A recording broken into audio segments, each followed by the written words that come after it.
mengejutkan dunia voli. Media terkenal Iran sebut mega simbol muslimah mendunia. Iran kagum, dunia terpukau. Nama Megawati Hangestri Pertiwi, pemain voli asal Indonesia, kini namanya dikenal hingga ke Iran. Setelah sukses bersama Red Sparks di Liga Voli Korea Selatan dan melanjutkan karir di Liga Voli Turki bersama Manisa BBSK, Megawati tampil mengesankan. Ia tidak hanya dipuji karena kekuatan serangannya, tetapi juga karena identitasnya sebagai atlet berhijab yang percaya diri di panggung internasional. Media Iran menyebutnya sebagai permata hijab voli dunia, julukan yang menunjukkan kekaguman dan kebanggaan masyarakat Iran. Banyak yang tertarik dan ingin tahu berita menarik lainnya? Simak video ini sampai akhir. Bagi masyarakat Iran, hijab bukan sekadar penutup kepala, melainkan simbol harga diri dan identitas perempuan muslim. Saat Megawati tampil anggun dan penuh karisma di lapangan, banyak fans di Iran merasa terwakili. Ia menjadi simbol bahwa seorang muslimah bisa mencapai dunia, tetap berpegang teguh pada nilai-nilainya, dan bersinar lewat prestasi. Gaya hijab sederhana tapi anggun yang dikenakannya membuatnya semakin disukai. Tidak hanya fotonya yang viral di media sosial Iran, tetapi juga aksi selebrasinya yang penuh semangat setelah mencetak poin penting. Banyak penggemar mulai mengikuti gaya hijab Megawati sebagai tren baru di kalangan atlet muda di berbagai kota. Fenomena ini memberi dampak besar pada citra Liga Voli Iran. Sebelumnya dikenal hanya di regional Timur Tengah, kini liga tersebut semakin dikenal secara global berkat perhatian media internasional terhadap sosok Megawati. Iran pun dipandang sebagai pusat liga hijab terbaik di dunia. Reputasi ini diperkuat oleh fakta bahwa Iran dikenal konsisten menyelenggarakan kompetisi olahraga yang ramah bagi muslimah. Dengan Megawati sebagai ikon, pengakuan internasional terhadap liga ini semakin kokoh. Bahkan, beberapa sponsor dunia mulai menunjukkan minat yang lebih besar terhadap voli wanita di Timur Tengah. Seorang analis olahraga Iran menyatakan, Megawati tidak hanya mempengaruhi klubnya di Turki, tetapi juga mengubah pandangan dunia terhadap liga kami. Saat ini, Liga Voli Iran dipandang sebagai pusat kejayaan olahraga berhijab dunia.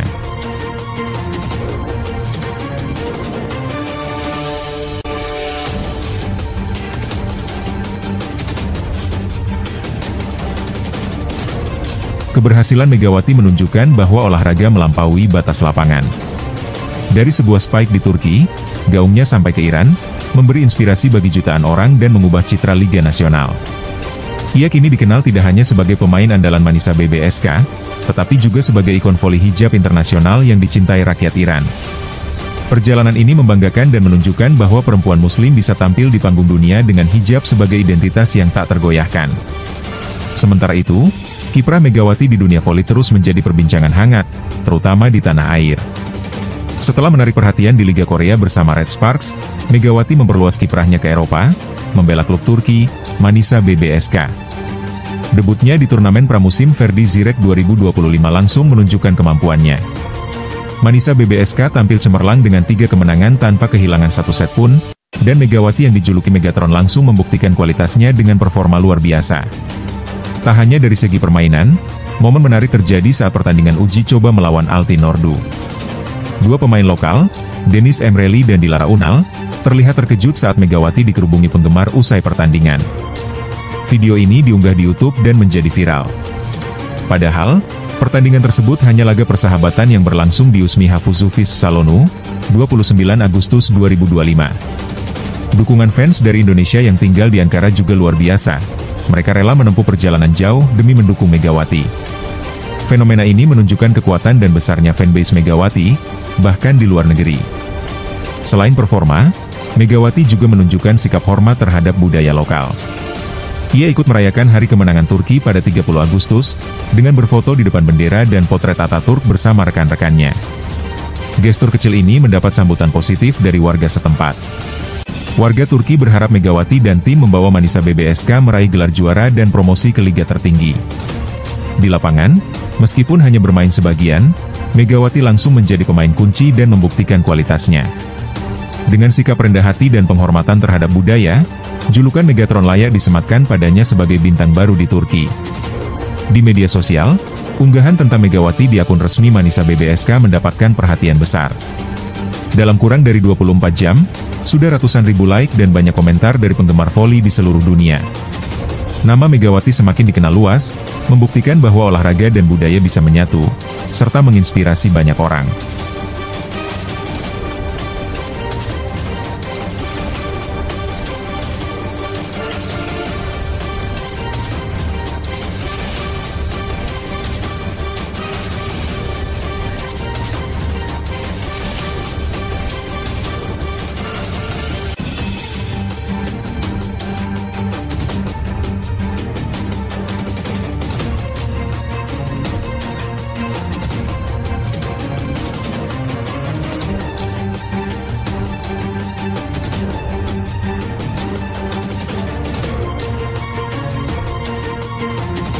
Dalam dunia sepak bola nasional Indonesia, kabar terbaru tentang skuad tim nasional selalu menjadi perbincangan yang hangat. Beberapa jam yang lalu, publik disuguhi dengan pengumuman resmi dari PSSI melalui Garuda Calling, sebuah pengumuman penting yang berisi daftar nama-nama pemain yang akan dipersiapkan untuk menghadapi 2 pertandingan krusial di babak kualifikasi zona Asia. Jumlah pemain yang dipanggil pun mencapai angka yang cukup mengejutkan, yaitu 32 nama, meningkat dari prediksi awal yang hanya sekitar 27 hingga 30 pemain. Angka ini menunjukkan betapa seriusnya persiapan tim nasional menghadapi tantangan besar di depan. Masyarakat pecinta sepak bola Indonesia tentunya sudah tidak sabar melihat siapa saja yang masuk dalam daftar tersebut. Namun, di balik daftar nama ini, ada kisah-kisah menarik yang penuh ketegangan dan harapan. Salah satu yang paling dinantikan adalah kehadiran Elkan Bagot, pemain keturunan Inggris Australia yang selama ini menjadi harapan banyak penggemar. Elkan yang saat ini berada di Bali, diharapkan bisa kembali memperkuat tim nasional kita. Banyak yang berharap, dia bisa kembali bergabung seperti anak yang kembali pulang ke pelukan keluarganya setelah lama pergi meninggalkan rumah. Namun, kenyataan berkata lain. Nama Elkan tidak masuk dalam daftar pemanggilan kali ini, sebuah keputusan yang tentunya dipertimbangkan matang-matang oleh pelatih kepala, Patrick Clifford, alias PK. Keputusan ini menimbulkan berbagai spekulasi dan kekecewaan di kalangan penggemar. Banyak yang berharap, Elkan bisa dipanggil karena kualitas dan pengalaman internasional yang dimilikinya. Tapi, pelatih PK tampaknya memiliki pertimbangan tersendiri, mungkin berkaitan dengan kondisi fisik, kebugaran, atau strategi jangka panjang. Yang pasti, ini menjadi ujian bagi Elkan untuk kembali menunjukkan performa terbaiknya di kesempatan berikutnya. Selain Elkan, perhatian juga tertuju pada posisi penjaga gawang. Ada 5 nama yang masuk dalam daftar, termasuk nama-nama yang sudah tidak asing lagi di kancah nasional. Seperti Hernando Ari dari Persebaya Surabaya dan Nadeo Argawinata dari Borneo FC, yang selama ini sudah sering dipanggil dan menjadi andalan. Ada juga Martin Pas dari Persija Jakarta, yang sebelumnya akan bertanding melawan Cina namun batal karena akumulasi kartu. Di samping itu, Emil Audiero dari Arema FC juga masuk dalam daftar. Kejutan muncul dari Reza Arya, penjaga gawang dari PSM Makassar, yang sebelumnya tidak pernah mendapatkan panggilan di era sebelumnya, namun kini kembali dipanggil oleh PK. Reza, yang pernah dipanggil saat era Shin Tae-yong, menunjukkan bahwa pelatih memiliki kepercayaan tersendiri terhadap performanya. Tak kalah menarik, ada nama Stefanoli Dipali dari Borneo FC yang kembali dipanggil ke tim nasional. Setelah lama dinanti-nanti, akhirnya kesempatan itu datang juga. Banyak yang menilai, Stefanoli memiliki potensi besar dan sudah lama diharapkan bisa bergabung. Pemain ini diharapkan mampu menambah kekuatan di lini serang, apalagi usianya yang masih muda dan permainan yang menjanjikan. Keputusan ini membuka peluang besar untuknya, meskipun tentunya harus bersaing dengan pemain lain di posisi yang sama. Peluang ini akan sangat bergantung pada strategi pelatih dan kebutuhan tim saat menghadapi lawan kuat seperti Cina. Dalam daftar pemain yang dipanggil, juga terdapat nama-nama yang selama ini menjadi langganan dan andalan di tim nasional. Ada nama-nama seperti Cidra, yang sayangnya tidak masuk karena sedang mengalami masalah kesehatan. Ragnar Oratmangun dari FC Gender juga absen karena tidak bugar. Padahal, pemain ini dikenal sebagai salah satu penjaga gawang muda berbakat yang diharapkan bisa tampil di pertandingan penting nanti. Ragnar sendiri telah berjanji untuk kembali fit dan siap bersaing di masa mendatang, khususnya saat tim menghadapi Cina di bulan Oktober nanti. Semangat dan doa pun dilayangkan agar dia segera pulih dan kembali memberikan kontribusi terbaik. Pertandingan melawan Cina pada 5 Juni di GBK menjadi titik fokus utama. Ini adalah pertandingan yang sangat penting, bahkan bisa dikatakan sebagai harga mati bagi Indonesia. Kemenangan di laga ini akan membuka jalan ke putaran berikutnya, dan tentunya seluruh elemen tim akan mempersiapkan diri sebaik mungkin. Cina sendiri tidak akan memberi jalan mudah, mereka pun mengincar poin demi poin agar bisa melaju ke putaran berikutnya. Setelah menghadapi Indonesia, mereka akan menjamu Bahrain di kandang mereka sendiri, sebuah laga yang juga tidak kalah penting. Jadi, kewaspadaan dan strategi matang menjadi kunci utama bagi kedua tim. Dalam daftar pemain, posisi penyerang atau striker juga menjadi perhatian. Nama-nama seperti Egy Maulana Fikri, Ramadan Sananta, dan Septian Bagaskara dari Dewa menjadi pilihan utama. Ada juga Rafael Stock dan Stefano Lillipali yang mendapatkan panggilan kembali. Stefano, yang selama ini dinantikan kehadirannya, dipanggil kembali oleh PK setelah lama tidak dipanggil. Kehadiran pemain ini diharapkan bisa menambah daya gedor tim, terutama jika dibandingkan dengan pemain lain seperti Hoki Cararaka yang tidak masuk karena alasan tertentu. Pemilihan pemain ini menunjukkan ketatnya persaingan di lini depan, di mana setiap pemain harus menunjukkan performa terbaiknya agar bisa masuk dalam skuad utama. Selain itu, posisi gelandang juga menjadi bagian penting dari strategi pelatih.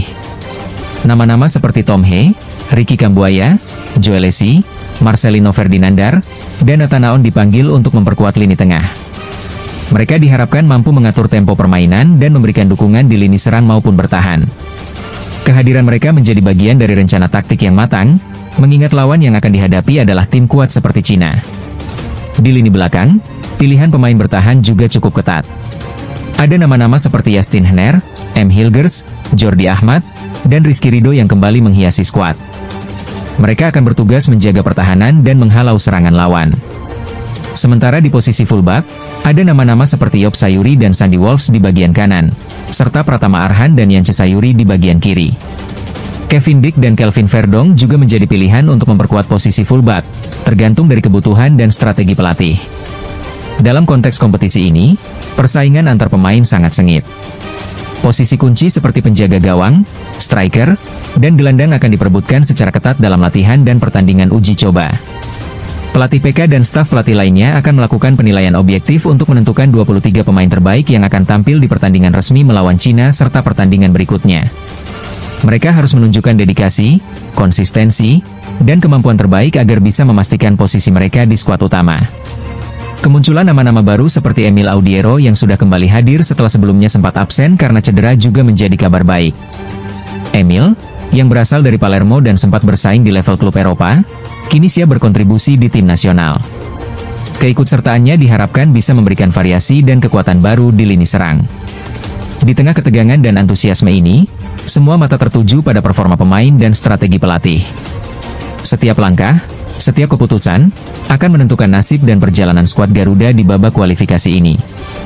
Semoga, dengan persiapan matang dan doa dari seluruh rakyat Indonesia, tim nasional kita mampu meraih hasil terbaik dan membawa kebanggaan di pentas internasional. Dengan semangat yang membara, kita tunggu langkah selanjutnya dari para pemain dan pelatih.